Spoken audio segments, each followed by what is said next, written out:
बिस्मिल्लाहिर्रहमानिर्रहीम। अस्सलाम वालेकुम। लाइव डॉक्टर शाहिद मसूद के साथ मैं हूँ सुमेरा सलीम। नाज़रीन, वज़ीर-ए-आज़म शहबाज शरीफ साहब की ज़ेर सदारत अफगान पनाह गज़ीनों की वतन वापसी से मुतल्लिक आला सतही इजलास हुआ, जिसमें chief of army staff field marshal Syed Asim Munir साहब भी मौजूद थे। हुकूमत ने गैर कानूनी मुकीम अफगान मुहाजिरीन को फौरी तौर पर वापस भेजने का फैसला किया है, जिसके लिए उन्हें कोई मोहलत नहीं दी जाएगी। सिर्फ वही अफगानी पाकिस्तान में रह सकेंगे जिनके पास दुरुस्त वीज़ा मौजूद होगा, जबकि दूसरी जानिब अफगान अबूरी हुकूमत की दरख्वास्त पर पाकिस्तान ने जंगबंदी में तौसी कर दी है। इसके अलावा भी दीगर मौज़ूआत पर आज हम गुफ्तगू करेंगे। स्टूडियो में हमारे साथ मौजूद है डॉक्टर शाहिद मसूद। अस्सलाम वालेकुम डॉक्टर साहब। डॉक्टर साहब, अफगान अबूरी हुकूमत की दरख्वास्त पर पाकिस्तान ने जंगबंदी में तौसी कर दी है। पाकिस्तान और अफगानिस्तान के दरमियान दोहा में मुज़ाकरात की तकमील तक जंगबंदी में ये तौसी हुई है। ये मामला ठीक हो जाने चाहिए और उम्मीद करते हैं कि हो जाएंगे, और इसमें किसी का भी कोई फ़ायदा नहीं। और ये एक जो नुक्ता है कि उनकी सरजमीन से दहशतगर्दी उनके लिए भी मुनासिब नहीं, और यहाँ से भी मेरा ख्याल है कि थोड़ा सा सफारती मामलात को तेज़ किया जाए, वहाँ से भी तेज़ किया जाए। बड़े पुराने ताल्लुकात हैं, कुछ लोग बीच में गलतफहमियाँ पैदा कर रहे हैं जो कि जिनका कोई ताल्लुक नज़रियात के साथ या बाकी।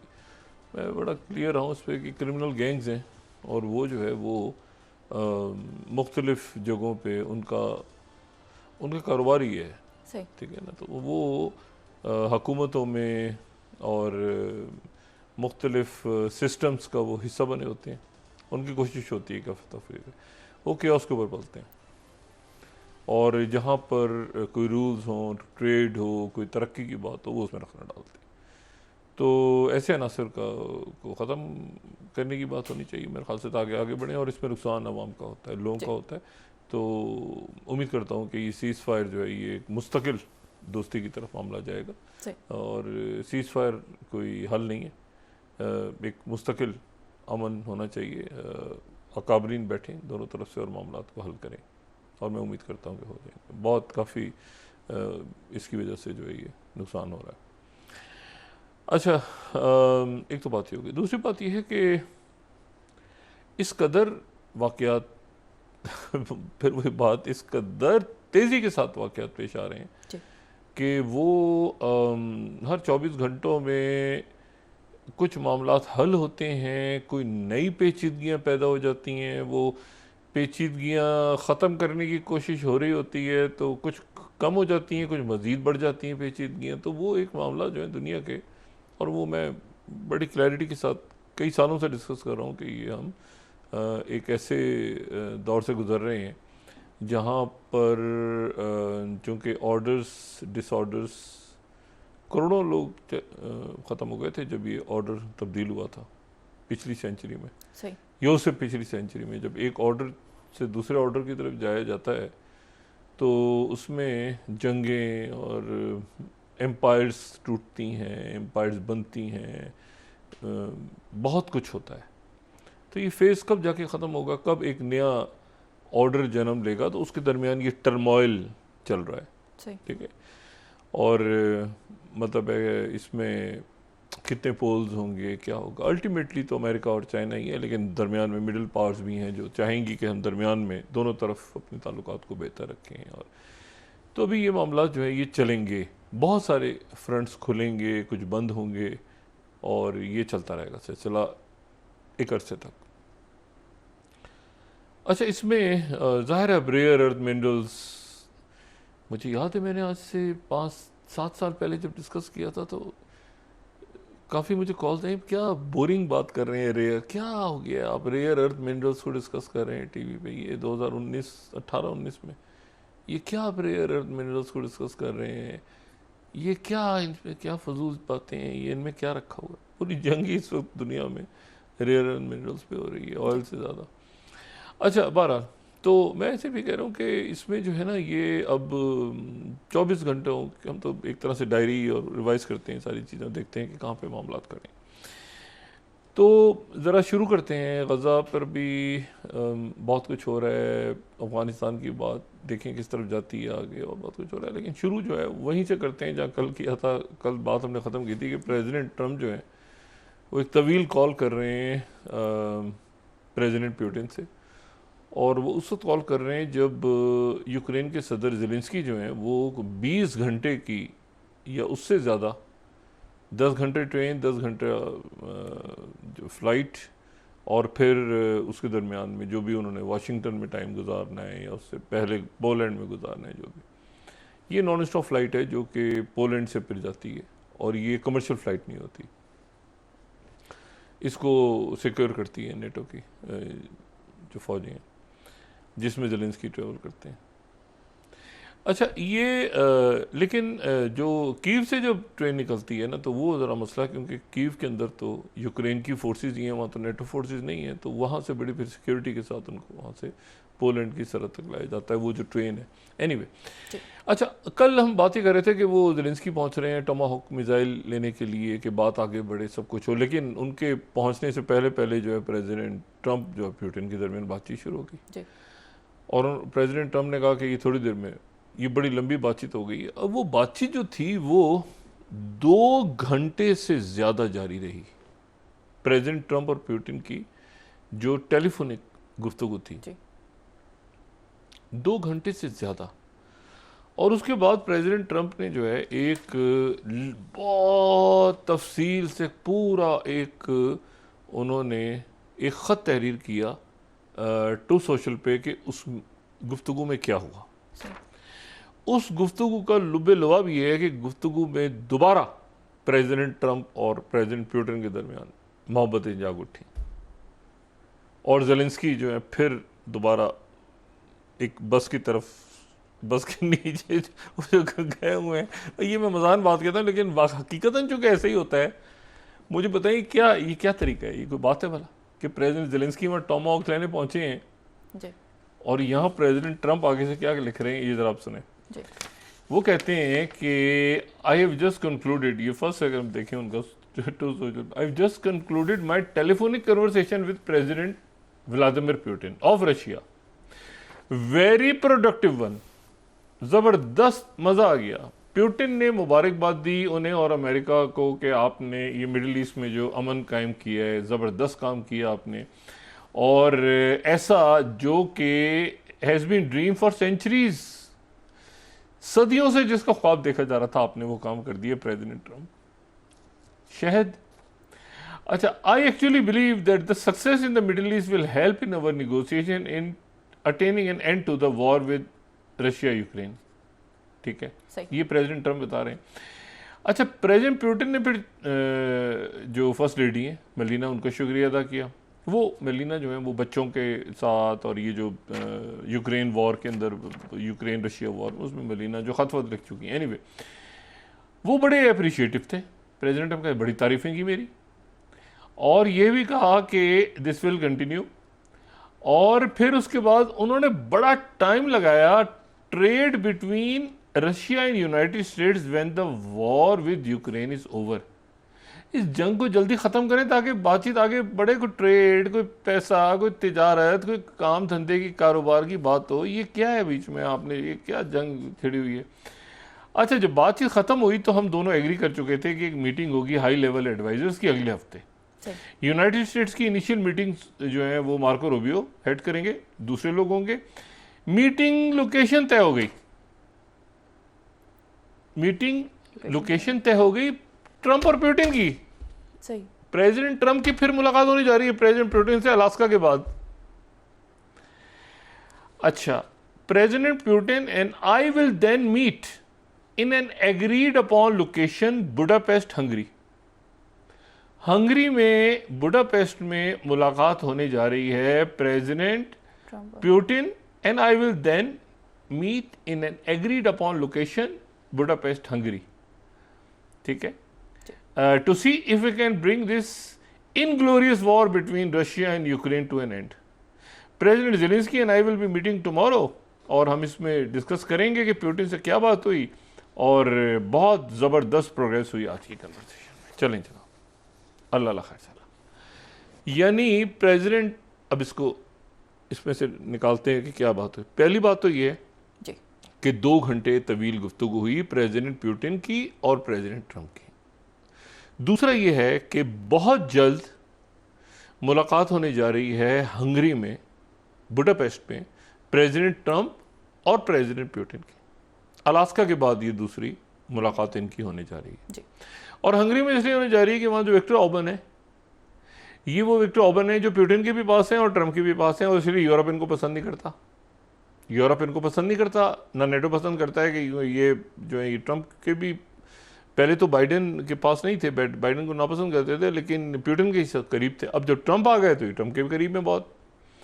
तो हंगरी में जो है वो मुलाकात होने जा रही है प्रेसिडेंट पुतिन और प्रेसिडेंट ट्रंप की, और ये मुलाकात होने जा रही है प्रेसिडेंट ट्रंप और शी जिनपिंग की इसी महीने मुलाकात से पहले।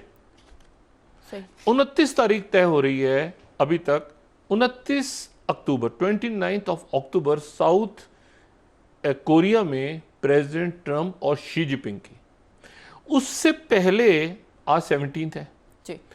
तो अब ये 2 दिन 4 दिन 5 दिन हफ्ता, या ये है कि वहां से वापसी पे तेजी के साथ प्रेसिडेंट ट्रंप की जो मीटिंग की तैयारियां हैं वो हंगरी में शुरू हो गई हैं, और मार्को रूबियो भी मिलेंगे फौरी तौर पे। हो सकता है वो ये पूरा सिलसिला ही शॉर्ट कर दें, हो सकता है वो एपेक में कहीं पहुंच जाएं पुतिन हंगरी की जगह, लेकिन गुफ्तगू हुई, और वो गुफ्तगू ये हुई, बड़ी ज़बरदस्त गुफ्तगू हुई।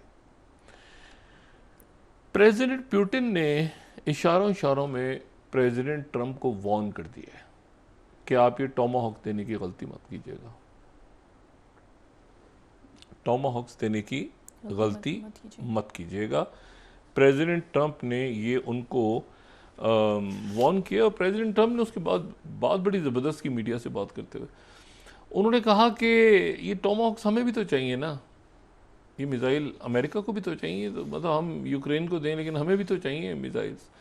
और यहाँ पे मैं कीव इंडिपेंडेंट कोट कर रहा हूँ, 3rd, we need them to, Trump hesitant of providing Tomahawk missiles to Ukraine following call with Putin. अब जिस चीज़ के लिए ज़ेलेंस्की पहुंचे हैं कि हमें टोमाहॉक मिलेंगे, वो ट्रंप साहब फिर वापस हाँ कोई टोमाहॉक नहीं मिलेंगे, हेजिटेंट वो कह रहे हैं हमें भी तो चाहिए टोमाहॉक। ये वही टोमाहॉक जो मेरे बात की पुराने वो ये उनसे अच्छे आ गए हैं बहुत से, इनके जो मिसाइल सिस्टम है वो ये टाइफोन और बाकी सिस्टम बड़े नए आ गए हैं, लेकिन ये है कि वो ये तो पुराना है ना टोमाहॉक, तो खलीजी जंग से 91 में पहली दफ़ा इस्तेमाल हुआ था, लेकिन इसके लॉन्चर्स भी काफ़ी अपग्रेड हो गए। लेकिन असल बात ये है कि ये जो ये मॉस्को तक कि इसकी एक सिंबॉलिक इसका काफ़ी है, और इसको मांग रहे हैं काफ़ी अर्से से। ये $1.3 मिलियन का एक है, और इसको तैयार थे फंड करने के लिए यूरोप वाले। अब यूरोप वाले सर पकड़ के अब वो मुकम्मल बेजार होते हैं। अब वो ना नेटो का नाम लेंगे, ना यूरोप का नाम लेंगे, ना ज़ेलेंस्की का नाम लेंगे। वो जो करना है करें प्रेसिडेंट ट्रंप, ठीक है ना। हम अपने अपने मुल्कों को संभाल रहे हैं, तो तंग आ चुके हैं। मगर प्रेसिडेंट ट्रंप फिर जो है पुतिन की तरफ से लगे दोबारा, ज़ेलेंस्की को बुला के टोमाहॉक्स मैं दूंगा ज़ेलेंस्की को, और फिर वो कहते हैं कि क्या आदमी है पुतिन, क्या बंदा है, बंदा हो तो पुतिन जैसा हो। और ये जो है ये वॉशिंगटन पोस्ट इसके ऊपर तबसरा कर रहा है। अच्छा, 4th, ahead of Zelensky meeting, Trump shows signs he might not be ready to send Kyiv Tomahawk missiles. अब वो फिर क्या आ रहे हैं वहाँ पे, एक लेक्चर सुनेंगे, प्यार मोहब्बत होनी चाहिए, जाओ मिलो पुतिन से, माफ़ी वाफ़ी मांगो, ये करो वो करो। उधर वो पुतिन ने भुरकस निकाल दी है यूक्रेन का, वो इलाके सारे जाते जा रहे हैं, कब्ज़ा होता जा रहा है, आखिर में वही होगा ना कि वही इलाके वो जो तस्लीम करने हैं उनके पास। और वो तो ये जो है ये अब टेलीग्राफ क्या लिख रहा है इसके ऊपर, Trump meeting 5th, Trump meeting Putin in Budapest is a blow to Europe. मैंने कहा EU भी तंग आ गया, अब यूरोप भी तंग आ गया, इतना तंग आ गए सारे, फिर पुतिन और ट्रंप की मुलाकात होने जा रही है। अब जरा सोचें, अभी वो अलास्का के शौक से, आपको पता ना अलास्का में क्या हुआ था, वो मिले थे फ्राइडे को, और फ्राइडे को मीटिंग करके उन्होंने कहा था पीर के दिन आ जाएं ज़ेलेंस्की मिलने। तो ज़ेलेंस्की को फिर बॉडी गार्ड्स गए थे उनके साथ, पूरा यूरोप गया था उनकी हिफाजत करने के लिए, जिसको दूसरे कमरे में बिठा दिया था प्रेसिडेंट ट्रंप ने। ऐसे ही हुआ था ना, वहाँ पे सारे मैक्रोन, पीयर स्टेमर, ये चांसलर, ये वो सब।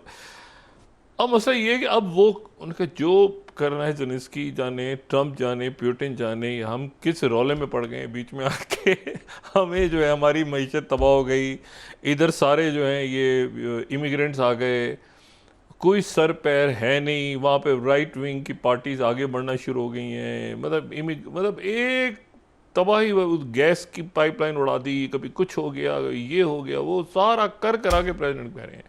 मैं तो ट्रेड की बात करना चाह रहा हूँ।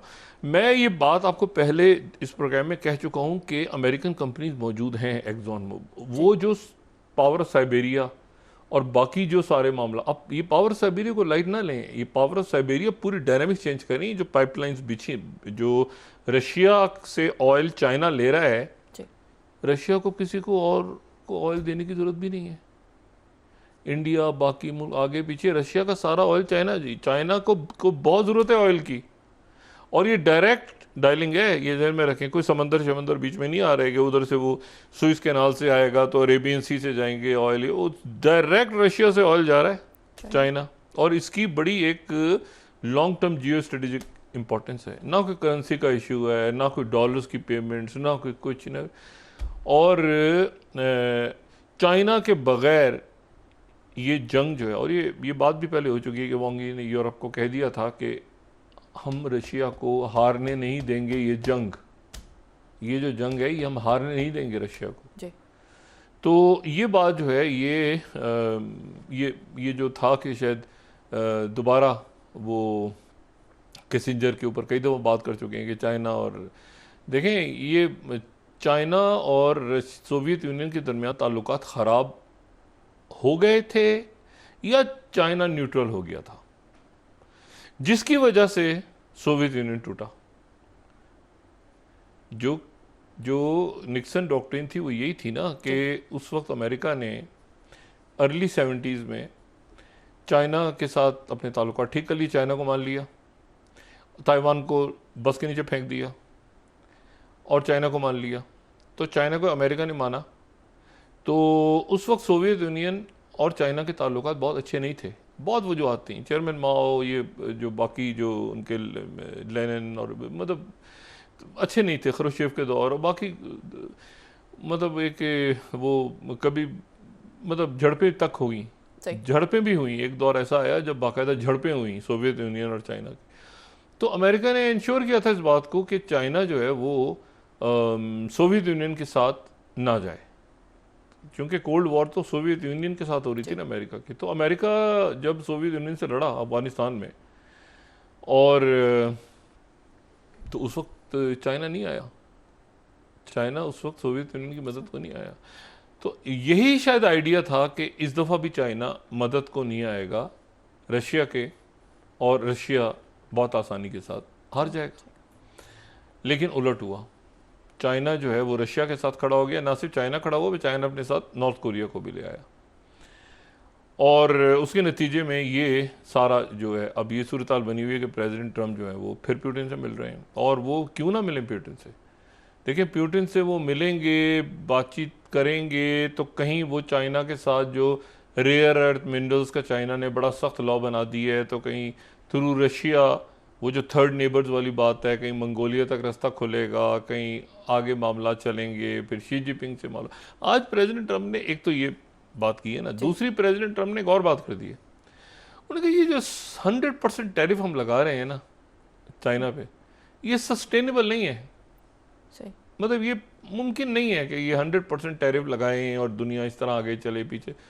उनकी मीटिंग होने वाली शी जिनपिंग से, लहजा उन्होंने नरम कर लिया, कहते हैं ये सस्टेनेबल नहीं है। ये जो है ना, ये तो ऐसे हालात पैदा हुए, उन्होंने फोर्स कर दिया कि ये जो है ये इस किस्म के टैरिफ्स आए। ये मैं यहाँ पे कोट कर रहा हूँ 16 और 17 ब्लूमबर्ग को भी और राइटर्स को भी। ट्रंप कह रहे हैं कि threatened high tariffs on China not sustainable. मतलब कह तो दिया मैंने, ठीक है, लेकिन ये हो नहीं रही है, इसको आगे भी सॉफन अपना लहजा उन्होंने। राइटर्स देखें 17, ये जो है ना, ये जो मुलाकात होने जा रही है शी जिनपिंग से, तो उन्होंने कहा ये सस्टेनेबल नहीं है 100% टैरिफ चाइना पे लगना, कि भाई ये रेयर अर्थ मिनरल्स और ये सारे वाले ठीक है अपनी जगह, लेकिन ये कि माहौल अच्छा। अब उससे पहले पुतिन से भी बात हो गई, अब आज ज़ेलेंस्की क्यों पहुंचे हुए हैं? ज़ेलेंस्की एक लेक्चर सुनेंगे, दुनिया में अमन और शांति, और कितने नौजवान सिपाही, हर प्रेसिडेंट ट्रंप का जो एक लफ्ज़, एक और जुमला भी तो याद हो गया ना पूरी दुनिया को, जैसे वो 7-8 जंगें बंद करवाई हैं उन्होंने, इसी तरह से वो हर हफ्ते 7,000 यंग सोल्जर्स मर रहे हैं, ख़ास तौर पे वो young soldier, young beautiful soldiers की डेथ हो रही है। तो इस जंग को जल्दी ख़त्म करो। अच्छा, अब ये है कि ये तो अब वो देते हैं टॉमहॉक, उधर से हल्का सा वॉर्न किया है उन्होंने, प्रेसिडेंट पुतिन की तरफ से वॉर्न किया गया है कि ये जो है ये आप इनको ना दें तो बेहतर होगा, ठीक है। और उसके बाद जो है ये सारा का सारा वो पूरा प्लान ही चौपट हो गया। मैंने आपसे कहा ना यूरोप इतना अच्छा, उधर से विक्टर ऑर्बन ने ये जनाब एक्स पे मैसेज डाला है, second planned meeting between American and Russian presidents is great news for peace-loving people of the world. We are ready.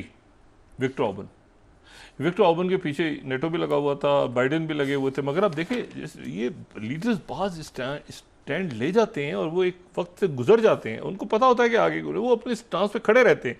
ये हंगरी खड़ा रहा, अब देखिए हंगरी वो जगह बन रहा है, मुलाकात एक तो अलास्का में हुई थी, दूसरी हंगरी में, ट्रंप आएंगे और पुतिन आएंगे। अब देखें, अच्छा तो ये जो है ये बड़ी एक ऐसी तब्दीली हुई है जो कि, और मैंने कहा ना शी जिनपिंग से मुलाकात की भी तैयारी हो रही है, प्रेसिडेंट पुतिन के साथ अगर बातचीत अच्छी हो रही है तो प्रीमियर शी भी पीछे नहीं हटे, आपने नोट किया, वो भी बिल्कुल रेयर अर्थ मिनरल्स में उनके रूल्स, अपने रेगुलेशन, उधर से टैरिफ कम करने की बात प्रेसिडेंट ट्रंप करें, सस्टेनेबल नहीं है, ठीक है।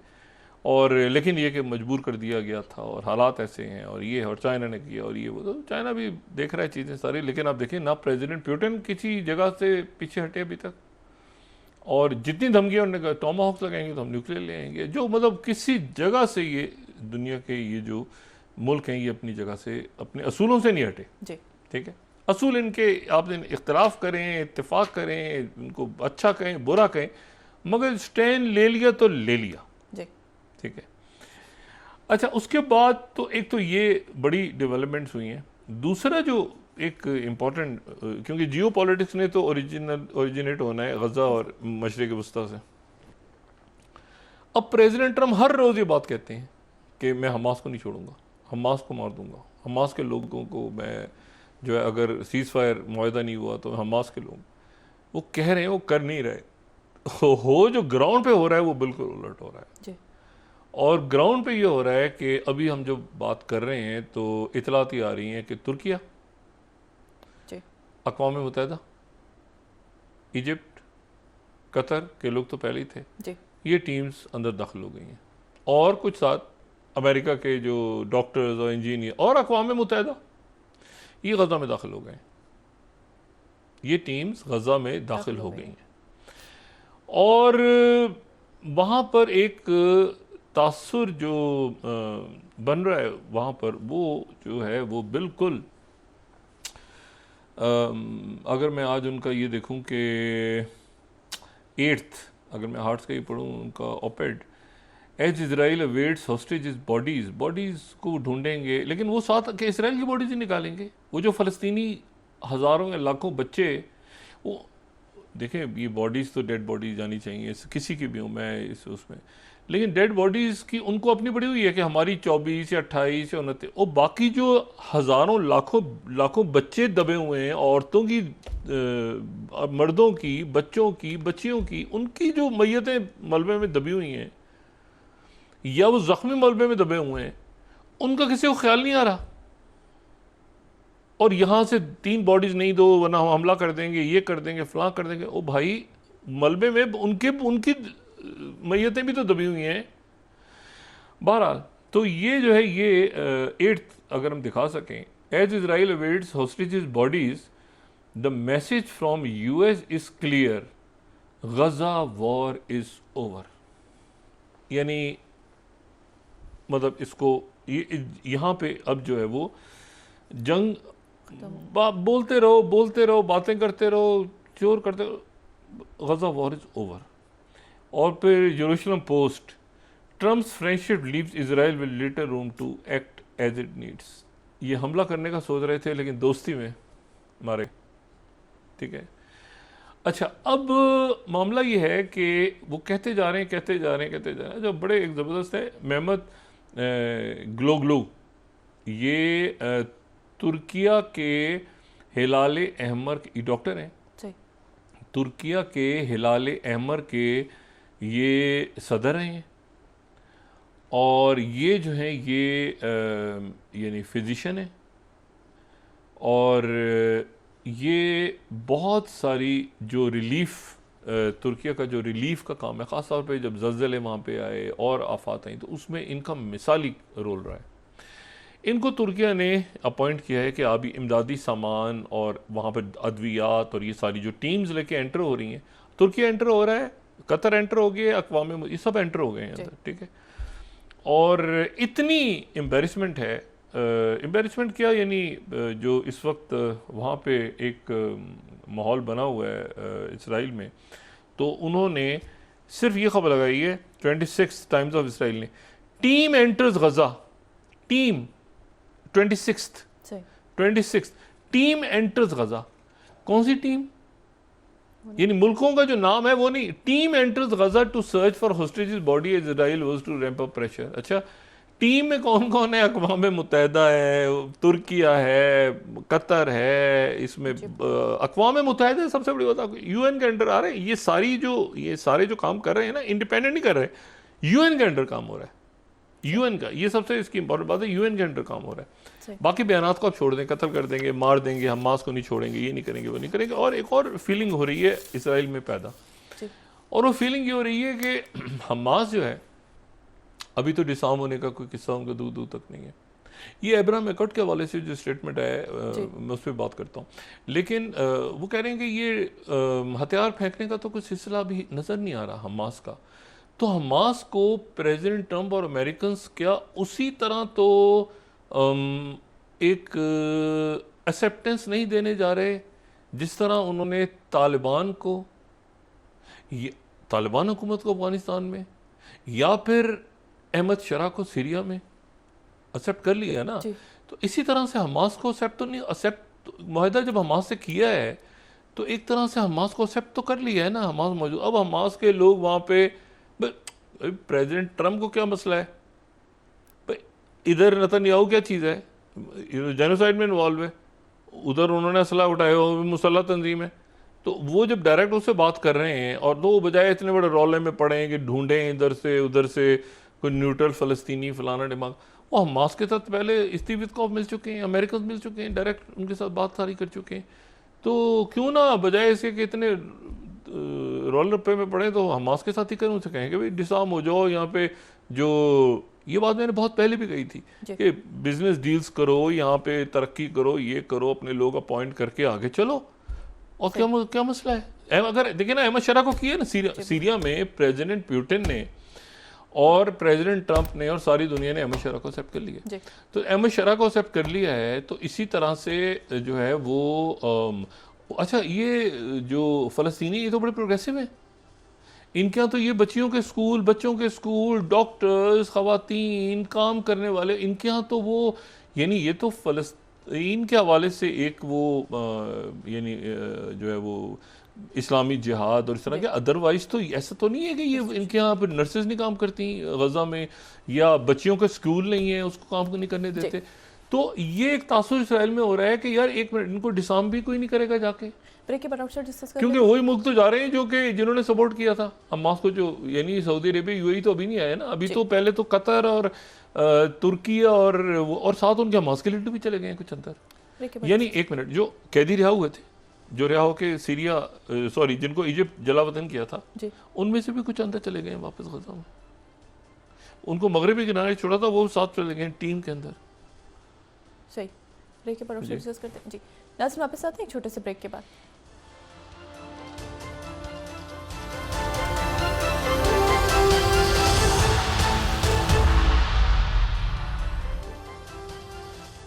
वेलकम बैक नाज़रीन। डॉक्टर साहब, प्रेसिडेंट ट्रंप ने कहा है कि अब्राहम अकॉर्ड में सऊदी अरब समेत जो है दूसरे ममालिक भी इसका हिस्सा बन सकते हैं। देखें, अभी प्रेसिडेंट ट्रंप ने बात तो ही कही जी, और आज एक बड़ी इम्पोर्टेंट रिपोर्ट है फाइनेंशियल टाइम्स के अंदर 11th वो ये है कि Saudi Arabia is in talks with US defence pact पे। सही। अगर हम 11th ये फाइनेंशियल टाइम्स को कोट करें, सऊदी अरेबिया की बात ही चल रही है एक बिल्कुल वैसा ही डिफेंस पैक्ट जैसा कतर के साथ हुआ है। सही। यानी कतर पे हमला, अमेरिका पे हमला तस्वुर होगा, और सऊदी अरेबिया पे अगर कोई वहाँ पर कोई हमला या कोई ऐसी वारदात होती है तो अमेरिका पे तस्वुर होगी। सही। और जो वली अहद हैं सऊदी अरेबिया के और वज़ीर आज़म, वो अगले माह नवंबर में वो जा रहे हैं वाशिंगटन। यानी उससे पहले शी जिनपिंग और पुतिन के साथ मुलाकातें हो चुकी होंगी। सऊदी अरेबिया ने बड़ा इंपॉर्टेंट रोल प्ले किया था। ध्यान में रखें कि जो पहली मुलाकात हुई थी अमेरिकन की और रशियंस की, वो सऊदी अरेबिया में हुई थी। ठीक है। तो सऊदी अरेबिया का और फिर जो यूएई, सऊदी अरेबिया, इन मुल्कों का यूक्रेन की जंग के खात्मे में भी बहुत इनका असर है, तुर्किया समेत। अब ये डिफेंस पैक्ट की बात चल रही है, कोई इसकी तरदीद नहीं हुई, लेकिन यह है कि डिफेंस पैक्ट उनका हो जाए तो कोई जैसे कतर के साथ हुए, सऊदी अरेबिया के साथ हुए। एक इशू दरमियान में जो है वो ये है कि सारी दुनिया की इस वक्त तवज्जो चली गई है गज़ा पे। गज़ा में बर्बरियत, जुल्म, वहाँ पर जो कुछ हुआ है, और उनकी तवज्जो हट गई है मगरबी किनारे से, वेस्ट बैंक से। और इशू जो है वो सिर्फ गज़ा नहीं है, इशू जो है वो वेस्ट बैंक भी है, क्योंकि वेस्ट बैंक और गज़ा के साथ फिर फ़लस्तीन बनता है ना। गज़ा तो गज़ा है, गज़ा तो एक पट्टी है जिसके पे से मुकम्मल विड्रॉल हो भी जाए इसराइल का, तो भी वो अपनी जगह, वो जो फ़लस्तीनी रियासत है वो तो नहीं है।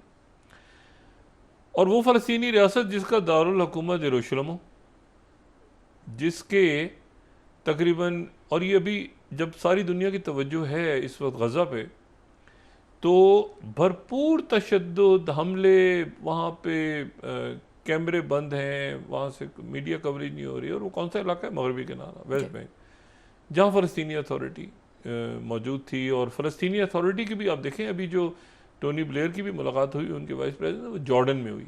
वेस्ट बैंक को में यहूदी आबादकार बैठे। सवाल यह है कि दो रियासती हल की तरफ जाते हैं तो मगरबी किनारे का क्या होगा? अभी तो हम गज़ा के अलमिये को देख रहे हैं ना, मगरबी किनारे का क्या होगा? और इसमें जो है वो प्रेसिडेंट ट्रम्प 1.0 तो बहुत ज़्यादा इंटरेस्टेड थे इसमें, तल अवीव, यरूशलेम, ये सारे। 2.0 में वो कितना इंटरेस्टेड होते हैं, क्योंकि वो एक फ़लस्तीनी रियासत की बात कर चुके हैं।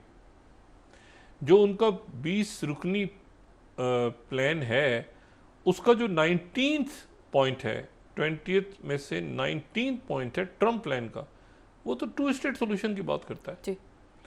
तो 19th को अगर हम देखें तो 19th में तो बिल्कुल ये है कि 2 स्टेट सोल्यूशन होगा, और वो जो उनकी फ़लस्तीनियों की ख्वाहिश के मुताबिक होगा। ये अभी बोर्ड वगैरह अनाउंस हो रहे हैं, ये दूसरे, इसमें अच्छे लोग, अच्छे इसमें टोनी ब्लेयर पता नहीं रहते हैं, नहीं होता है, वो बहरहाल सिग्निफिकेंट नहीं है इतना। इशू ये है कि वो क्या करते हैं इसका, क्योंकि हमास अगर ऑब्जेक्ट करेगी तो नहीं आएंगे, हमास अगर मान जाएगी किसी बात पे तो वो आ जाएंगे। लेकिन हमास चूँकि पावर में है, तो इसलिए हमास से ही बात अमेरिका की हो रही है ज़्यादा। और ये मुल्क देखें, फ़लस्तीनी अथॉरिटी को तो सब मानते हैं ना, सारे दुनिया के मुल्क मानते हैं, मुसलमान या नॉन मुस्लिम, मेजॉरिटी मानती है। हमास का इशू था। अच्छा, अब यह है कि ये तो अब्राहम अकॉर्ड जो हैं, क्या वो प्रेसिडेंट ट्रम्प की प्रायोरिटी हैं या नहीं?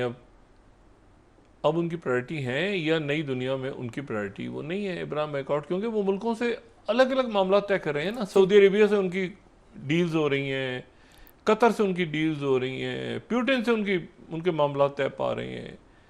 तो बीच में जो है वो क्या वो नेतन्याहू के लिए आगे जाएंगे? लेकिन आगे अगर वो नहीं जाते, और अगर आगे जाते हैं, ये देखें ना, इसमें जो 19 पॉइंट है, while गज़ाज़ redevelopment advances, and when the peer reform program is faithfully carried out, the conditions may finally be in place for credible pathway to Palestinian self-determination and statehood. ये टर्म प्लान है 19th, which we recognize as जो उनका जिसमें aspiration हो Palestinian people. ये 19th point तो statehood की बात हो रही है ना, बस वो फ़लस्तीनी रियासत और वो वर्डिंग पे उनको था कि यूरोप ने कह दिया तो हमसे, लेकिन बात वही हो रही है जी। वो फ़लस्तीनी रियासत जो है वो तो उस वक्त बने, तो अब्राहम एकर्ड के, ये जब भी अब्राहम एकर्ड की एक्सपेंशन ये बात करते रहेंगे। अभी आप देखें ना कई दफ़ा वो कहते हैं को, कुछ लोग आप अब्राहम कहते हैं, कुछ लोग उसको वो देखा आपने, वो उसकी वजह ही है भाई कि वो वहाँ पे हज़रत इब्राहीम अलैहिस्सलाम को अरबी में, जैसे हज़रत याकूब अलैहिस्सलाम को वो जो है वो जेकब कहते हैं, ठीक है ना, हज़रत यूसुफ अलैहिस्सलाम को वो जोसेफ कहते हैं, तो इस तरह बहुत सारे नाम हैं। तो हज़रत इसाक अलैहिस्सलाम को आइज़क कहते हैं। तो इसी तरह से वो लेकिन प्रेसिडेंट ट्रम्प ने आप देखें ना अक्सर वो अब्राहम और ये वो करके याद दिलाते रहते हैं वो सारे, लेकिन क्या ये उनकी प्रायोरिटी है इस वक्त? क्योंकि अगर वो फ़लस्तीनी रियासत उन्होंने 20 अभी तो ये यहाँ से तो बिल्कुल ठीक है ना, अब यानी कुछ वहाँ से टीम्स भी अंदर चली गई, अब तो उन पर क्या अटैक करेगा इसराइल। लेकिन इशू ये है कि वेस्ट बैंक का क्या होगा जी। और वेस्ट बैंक का जब तक नहीं होता मामला तो अब्राहम एकर्ड आगे चलता रहेगा कि जी आप आगे की बात करें, तो फिर उसके बाद तस्लीम करने की बात आएगी। ये फौरी तौर पे सऊदी अरेबिया कर लेगा नहीं, सऊदी अरेबिया बड़ी इस वक्त स्ट्रॉन्ग पोजीशन में सारे मुल्क। और ये ध्यान में रखें कि कई मुल्क तो तस्लीम कर चुके हैं ना पहले, ये जो P5 हैं ये तो मानते हैं सारे इसराइल के साथ ताल्लुकात हैं, रशिया, चाइना, बाकी जो मुल्क हैं ये तो सारे मानते हैं। 7 जो हैं वो मुल्क बराबर उनके साथ ताल्लुकात बरकरार कर चुके हैं अपने, इजिप्ट, जॉर्डन, एक 94 में, एक 79 में, और फिर उसके बाद ये 2020 में सूडान रह गया था, मसले उसके रह गए थे, मराकश, बहरीन, ये सारे मुल्क कर गए थे, UAE। तो अब इशू ये है कि अब अब्राहम एकर्ड के जो एक्सपेंशन है इसमें इराक तो नहीं करेगा अनलेस एंड अनटिल वहाँ पर कोई बड़ा, लेबनान तो सवाल ही पैदा नहीं होता, लेबनान में तो आप जो हालात हैं वो लेबनान भी नहीं करेगा। ये प्रेसिडेंट ट्रम्प ने जो बात की है ना कि अरब ममालिक फ़ौरन कर लेंगे सऊदी अरेबिया के बाद, इतना आसान नहीं होगा। अरब और इस्लामी ममालिक, मिसाल के तौर पर बांग्लादेश है तो बांग्लादेश के अपने मामलात होंगे, या इंडोनेशिया, मलाइशिया, बहुत सारे मुल्क हैं। तो मकसद अब इराक को देख लेना, इराक जो है वो इस वक्त वहाँ जो गवर्नमेंट है शिया सुदानी की गवर्नमेंट है ना, या तो बहुत ही ज़्यादा कोई ऐसी गवर्नमेंट आ जाए कि जो कोलिजन गवर्नमेंट हो, और या जो वहाँ पे लेबनान में जो जोसेफ यहाँ है, उसके बावजूद वहाँ की डायनामिक्स और उनकी मेमोरीज़ जो हैं वहाँ पे, आप शाबरा, शतीला और ये सारी जगहों पे जाएं तो वहाँ की मेमोरीज़ वो, और अभी जो कुछ हुआ है पिछले चंद सालों में, ऐसा नहीं है कि झटपट करके वो, अभी तो हमले नहीं ख़त्म हो रहे हैं वहाँ पे इसराइल के, तो अभी बहुत कुछ होना है, बहुत कुछ होना है अभी ऐसा नहीं कि ये इसके आगे मराहल कैसे होते हैं। अभी तो इमदाद खुली है, अभी तो ज़ख्मी कितने निकलते हैं, अभी कैसे वो सही तादाद सामने आती है, बीमारियां फैली हुई हैं, अभी तो अब यानी 24-48 घंटे तो हुए हैं, तो प्रेसिडेंट ट्रम्प बहुत जल्दी में कहते हैं अब्राहम एकर्ड हो जाए फ़ौरन। तो अभी तो बहुत कुछ होना है उससे पहले, और ख़ास तौर पे ये है कि वो तो उस वक्त होगा जब ये पहले तो गज़ा का मामला और फिर उधर यरूशलेम का मामला भी तो तय करना है ना, मगरबी किनारा, ठीक है सही, मतलब एक फ़लस्तीनी रियासत गज़ा में बना के एक कोने में, तो उसको क्या असल तो बैतुल मक़दस है। तो ये है कि ये अभी ये मामला चलेंगे आगे, और ये प्रेसिडेंट ट्रम्प ने जो अचानक फिर पुतिन के साथ गए वो तो बिल्कुल ही फारिग हो गए ना, वो तो अब नेटो और यूरोप के मुल्क खुद अपना फैसला करेंगे, अपनी मईशत को देखेंगे, इमिग्रेंट्स को देखेंगे, रूल्स वहाँ पे बनेंगे, सब कुछ होगा। और प्रेसिडेंट पुतिन आई डाउट कि वो टॉमाहॉक्स देंगे, वो तो मिलने जा रहे हैं बुडापेस्ट अगले हफ्ते। मेरा ख्याल ये है कि शायद शी जिनपिंग से मुलाकात से पहले हो जाए, लेकिन दिन थोड़े कम रह गए हैं, 17 से 29 को, यानी अभी 26 को तो जाना है ना इन्होंने आसियान समिट में। मेरा ख्याल है उसके बाद ही शायद आगे पीछे ये प्रेसिडेंट पुतिन से मिलना जल्दी चाहते हैं, इसलिए कोई बेदस क्यास नहीं कि वो जाते जाते जो है आसियान से ये एक टप्पा खाते हुए चले जाएं बुडापेस्ट का। लेकिन यह है कि दिन थोड़े कम रह गए हैं। 26 को इन्होंने आसियान में समिट में हिस्सा लेना है, कंबोडिया थाईलैंड की सुलह करवानी है, फिर इसके बाद इन्होंने शी जिनपिंग से मिलना है, और फिर इस दौरान इनकी वापसी पे गालिबन, क्योंकि मार्को रूबियो को और बाकी लोगों को इन्होंने कहा कि फ़ौरन इस्तीफा को फौरी तौर पे आप तैयारी करें प्रेसिडेंट पुतिन से बुडापेस्ट में मिलने की। और साथ ही प्रेसिडेंट ट्रंप जो है ज़रा धीमे, वो जो 100% टैरिफ सस्टेनेबल नहीं है, बातचीत आगे करो, आगे बढ़ो, और ये वो सारा। और अब इसमें देखना ये है कि ये अगले चंद दिनों में क्या होता है। ये पेचीदगियाँ भी हैं, जंगें शुरू होती हैं, रुक जाती हैं, जाहिर शुरू होती है, रुक जाती है।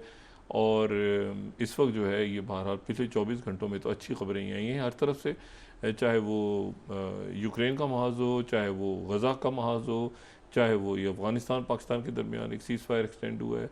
तो अभी तो ये ज़रा धीमे धीमे, चाइना के लिए भी ज़रा बातचीत नरम हुई है प्रेसिडेंट ट्रंप की।